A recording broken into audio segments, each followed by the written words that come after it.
Hello दोस्तों, क्या आप इमेजिन कर सकते हो ये धरती जिस पर हम और आप सभी इंसानों ने जन्म लिया है।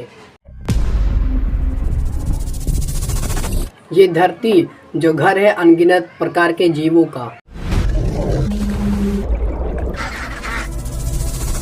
यही धरती आज से लगभग 400 करोड़ साल पहले एक उबलता हुआ लावा का गोला था। ऐसा गोला जिस पर जिंदगी का कोई नामो निशान नहीं था। जाहिर सी बात है, आखिर यहाँ पर सवाल उठता है कि ये लावे का गोला आज के हमारी धरती में कैसे बदल गया। ये सारा पानी कहाँ से आया, हमारा ये मून यानी चांद की फॉर्मेशन कैसे हुई। इन सब का कनेक्शन है दोस्तों हमारे सूर्य और सोलर सिस्टम की जन्म से। आइए समझते हैं इन सभी चीज़ों को गहराई से आज के इस वीडियो में।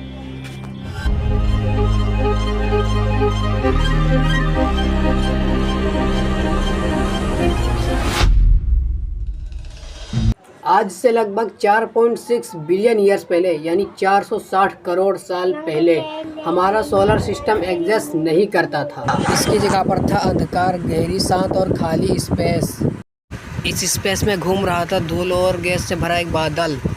इस बादल को हमने सोलर नेबुला का नाम दिया है। हिंदी में इसे निहारिका कहा जाता है। इसमें कई प्रकार की गैसें मौजूद थी। मोस्टली हाइड्रोजन और हीलियम सबसे अधिक मात्रा में मौजूद थी।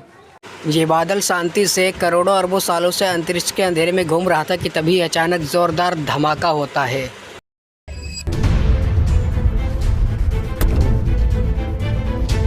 नहीं, मैं बिग बैंग की बात नहीं कर रहा, मैं बात कर रहा हूँ तो सुपरनोवा की। ये धमाका इस बादल में नहीं होता बल्कि इसके बगल में होता है। इसके पास मौजूद एक डाइन स्टार एक्सप्लोड कर जाता है। इस एक्सप्लोजन को हम सुपरनोवा बुलाते हैं और आमतौर पर ये उन स्टार्स के साथ होता है जो अपने के एंड तक पहुँच जाते हैं। इस धमाके की सौर वेब हमारे सोलर नेबुला पर पड़ती है, जिसके चलते ग्रेविटेशनल इंस्टेबिलिटी आ जाती है। धीरे धीरे ये पूरा नेबुला अंदर की ओर सिकुड़ने लगता है और जो धूल और डस्ट था वो गोल गोल घूमने लग जाता है एक रोटेटिंग डिस्क के रूप में। इस प्रोटोप्लैनेटरी डिस्क के बीचों बीच प्रेशर और टेम्परेचर दोनों बढ़ते रहता है, जिसके चलते एक प्रोटो स्टार का जन्म होता है। धीरे धीरे ये नेबुला का पूरा मटेरियल बीच की ओर खिंचता गया बढ़ती गर्मी और दबाव के कारण, और एक पॉइंट ऑफ टाइम पर जाकर इतना कॉन्सोट्रेटेड हो गया बीच में कि इसके चलते न्यूट्रल फ्यूजन का रिएक्शन होने लगा। हाइड्रोजन गैस का fusion reaction almost 50 million degree Celsius के बराबर होता है। इस रिएक्शन में हाइड्रोजन हीलियम में बदल जाता है। इसी फ्यूजन रिएक्शन की वजह से हमारे सूरज का जन्म होता है, और यही वो रिएक्शन है जो आज तक भी सूरज में हो रहा है। और इसी वजह से हमें धूप, गर्मी और रोशनी मिल पाती है धरती पर। एक्चुअल रिएक्शन डिटेल में थोड़ा कम्प्लेक्स है, लेकिन मोटे मोटे तौर पर यही हो रहा है। हाइड्रोजन हीलियम में बदल रहा है। जो घूमते हुए प्रोटोप्लैनेटरी डिस्क थी उसके अंदर धूल के बहुत छोटे छोटे टुकड़े आपस में टकराने लगे और एक दूसरे में चिपकने लगे।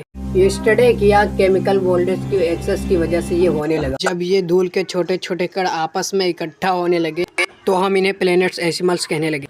उसके बाद जब ग्रेविटी के कारण उसका मास और साइज हमारे चांद जितना हो गया तब हम इन्हें प्रोटोप्लैनेट्स नाम लेकर पुकारने लगे।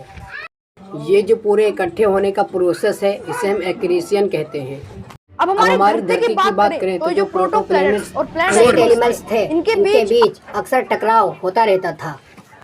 फिर धीरे धीरे ये प्रोसेस चलने लगा और एक टाइम पर जाकर यह एक गोले का आकार ले लिया, सर्कल शेप। इस टकराव के बाद जन्म हुआ हमारी धरती का। Over millions of years, gravity pulls these rocks together to form the Earth. One of at least 100 planets circling the sun.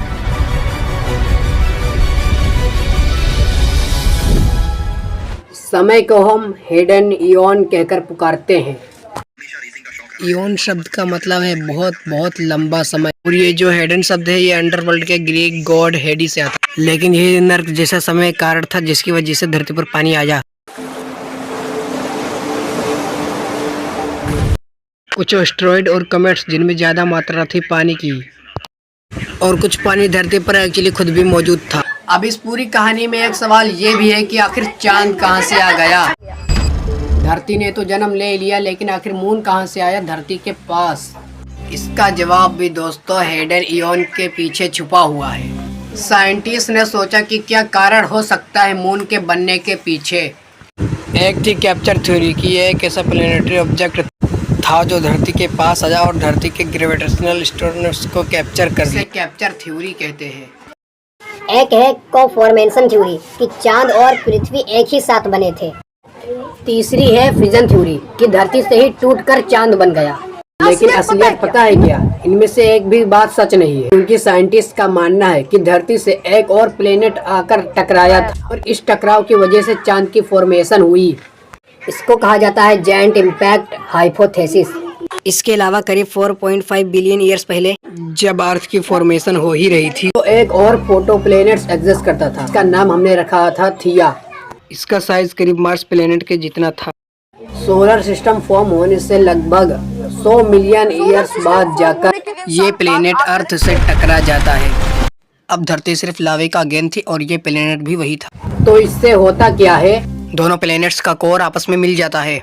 इसी वक्त एक टुकड़ा टूटकर बाहर निकल जाता है जो चांद बन जाता है और यहीं पर मून की फॉर्मेशन होती है। यानी कि चांद जो है वो इस टकराव के मलबे से निकला है। तो दोस्तों, एक चीज का एहसास आप सबको ये सुनकर हो जाना चाहिए कि जो भी कुछ हुआ है वो सब बहुत ही अद्भुत हुआ है।